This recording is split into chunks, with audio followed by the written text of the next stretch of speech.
जय सूर्यादेव, जय छठी मैया। आप सुने छठ माँ का व्रत कथा। आज मैं आप लोग का एक औरत का दुख भरी कहानी सुनाती हूँ। इस कहानी का आप लोग जरूर सुनिएगा। बहुत समय पहले की बात है। एक दसोदिया नाम का औरत रहा करती थी। उनकी दो संतान थे, दोनों बेटे थे। दोनों बेटा को शादी करवा चुकी थी। बड़ी बहू का दो संतान थे, दोनों तो बड़े हो चुके थे। लेकिन छोटी बहू का 5 वर्ष शादी का हो गया, लेकिन उनकी कोई संतान नहीं हुआ। उसलिए छोटी बहू हमेशा दुखी रहती थी। उनकी सासू माँ और जेठानी दोनों बाजिन का नाम से बुलाती थी। वो बाजिन का नाम सुनकर उनकी आँख के आंसू नहीं सूखते थे। लेकिन उनकी आँख के आंसू नहीं सासू माँ देखती थी और नहीं उनकी जेठानी। रूपा का तो पति कुछ नहीं बोलता कि माँ तुम क्यों बाजिन कहकर बुलाती हो। नहीं अपना भाभी को बोलता और नहीं अपना माँ को बोलता। सासू माँ और जेठानी दोनों मिलकर अपना छोटी बहू को नौकरानी जैसे काम करवाती। बहुत उन्हें तकलीफ देती, लेकिन उनकी पति कुछ नहीं बोलता। एक दिन उनकी माँ अपना छोटे बेटा से कहती है कि रंगू, यहाँ रहकर तू क्या करेगा। तू बाहर जा, बाहर जाकर कोई काम कर। रंगू कहता है कि माँ मैं तो यहाँ पर भी काम करता हूँ। माँ कहती है कि नहीं, तू यहाँ पर काम नहीं करेगा, तुझे तो बाहर जाना पड़ेगा। बड़ी बहू और सासू माँ यही सोच रही थी कि कैसे करके ये रंगू को हम लोग बाहर बैठा दे कि उनकी पत्नी को और ज़्यादा हम लोग तकलीफ देंगे तो तकलीफ सहन नहीं कर पाएगी, अपना महके चली जाएगी। रंगू को तो सासू माँ बाहर बैठा देती है। आया भी तो रूपा को ज़्यादा दुख तकलीफ देने लगी कि दुख पाकर ये महके जल्दी चली जाएगी। सासू माँ कहती है कि यारे कुलच्छनी बझनिया, तू इतना तकलीफ सहती है, क्यों नहीं अपना महके चली जाती है। रूपा जवाब देती है कि सासू माँ शादी करके तो मैं ससुराल में आया हूँ, लेकिन यहाँ से तो मैं आरती पर सज कर भगवान के पास जाऊँगी, लेकिन महके नहीं जाऊँगी सासू माँ। आगे का लोग जब बेटी का विदाई करते थे तो यही कहते कि बेटी देखो, ससुराल में जाकर अपना सास ननद को सेवा करना, उन्हीं को भगवान मानना और जो दुख तकलीफ हो सह कर रह जाना, लेकिन मैके भाग कर मत आना। आगे का लोग का यही सोच यही कहना था। उसलिए रूपा कह रही थी कि मैं मर जाऊंगी, लेकिन महके भाग कर नहीं जाऊंगी। छठ पूजा आ गया। अब तो लक्ष्मणिया कहती है कि सासू माँ देखिए छठ पूजा आ गया है, मैं भी छठ पूजा करूंगी। तो सासू माँ क्या कहती है कि अरे बाजिन, अरे कुलच्छनी, तू छठ पूजा करेगी, जिसका संतान नहीं है वो छठ पूजा करेगी, तू मेरे घर से क्यों नहीं चली जाती है। जिस दिन खरना पूजा था उस दिन उनकी सासू माँ लक्ष्मणिया को घर से निकाल देती है। लक्ष्मणिया एक बाहर में टूटे हुए झोपड़ी था, उसी झोपड़ी में जाकर रहने लगी। एक औरत का घर में आटा में झीली पड़ गया था और उनकी घर में थोड़ा मीठा था, मीठा पिघल गया था। और ले जाकर आटा और मीठा रास्ता के एक किनार में रख देती है। जब लक्ष्मणिया देखती है कि उस औरत मीठा और आटा उस रास्ता में फेंक रही है, लक्ष्मणिया जाती है या उस मीठा और आटा को उठाकर ले आती है। उसी आटा को रोटी और हलवा बनाती है उसी हलवा और रोटी से छठ माँ का पूजा करती है। उसी रोटी से न्यूछ निकालती है और छठ माँ से रो रो कर कहती है कि हे छठ माता, मुझसे कौन ऐसा भूल हो गया है कि आज मेरा ई दासा हुआ है माँ, कि आज देखिए रास्ते से आटा और मीठा उठा कर आपको प्रसाद देती हूँ माँ, आपको प्रसाद देती हूँ। इस प्रसाद को आप स्वीकार कर ले माँ, स्वीकार कर ले।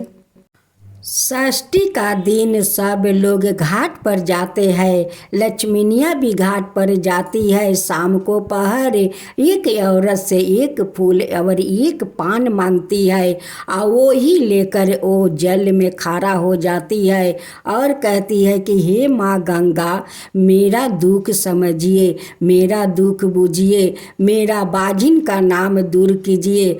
मेरे पति परदेश गए हुए हैं, मेरे पति को बुला दीजिए। हे माँ गंगा, हे छठी माँ, हे सूरज देव।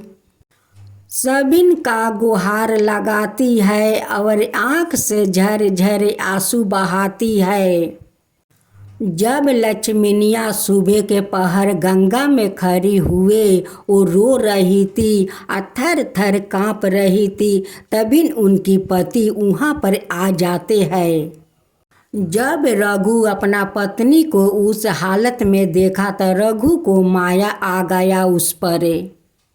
जब सूरज भगवान उठे तो वो भी वही पान को पाता को अर्घ देती है और कहती है कि हे सूरज भगवान, आज तो आप मुझ पर बहुत बड़ा कृपा किया कि मेरा पति को आप बुला दिए। भगवान बुला दिए, हे छठ माता बुला दिए। मेरे पति आज आ गए हैं और देखिए मेरे पति को मुझ पर कितना दया आ रहा है।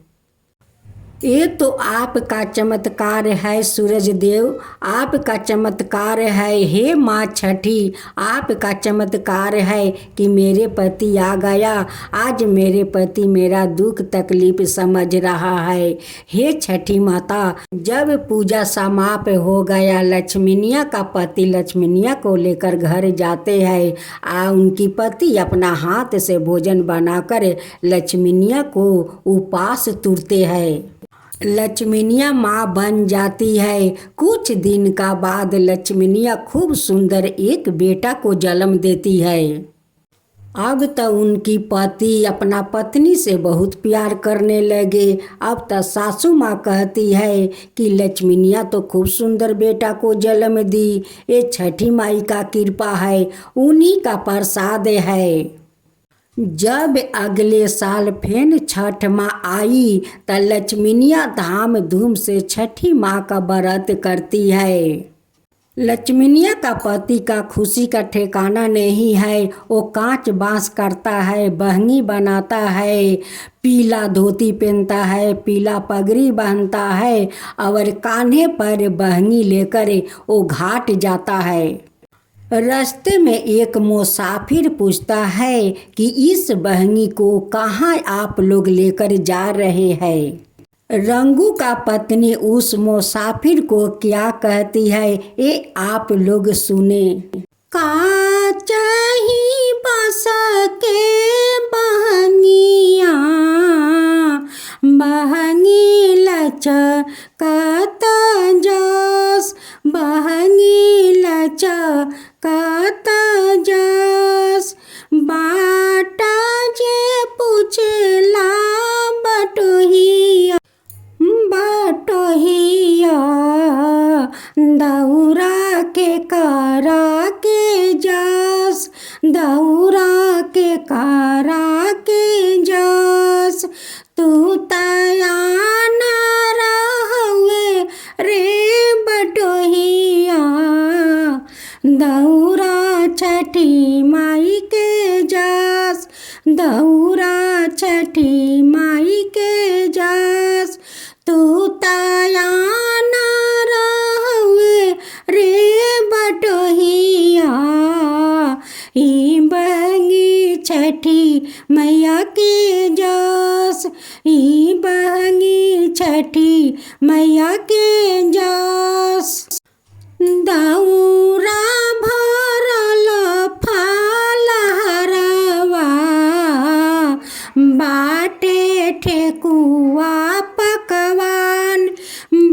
बाटे ठेकुआ पकवान।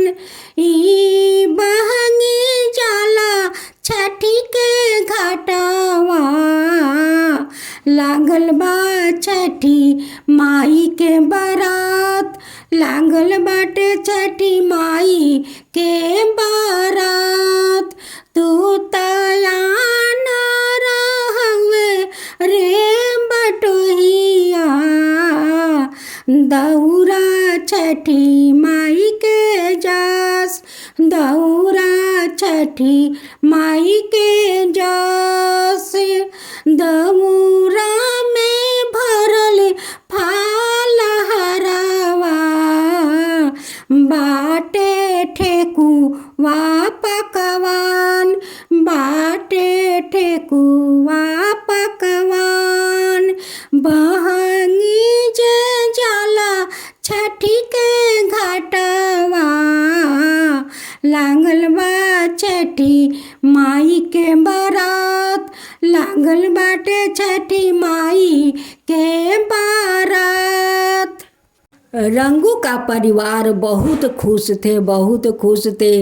वो घाट पर कोसी भरते हैं। उनकी रंगू के पत्नी अपना बेटा को हाथ बांध कर अपना अचरे से वो गंगा में खार होकर कहती है कि हे सूरज भगवान, अगले साल तो दुखी होकर आया था, लेकिन इस बार तो मैं हंसते आया हूँ। हे सूरज भगवान, हे छठी मैया, आप तो मेरे बाजिन का नाम चुरा दिया, मेरा गोद भर दिया, मेरे पति को मुझसे आप प्रेम लगा दिया। हे सूरज भगवान, हे छठी मैया, जैसे आप मुझे गोद भर दिया, बाजिन का नाम छोड़ा दिया, वैसे सब कोई का ऊपर कृपा कीजिए, सब कोई का बाजिन के नाम छोड़वाइए और सब का पति को अपना माया लगा दीजिए कि अपना पत्नी से सारे पति प्यार करे, तभी तो उनकी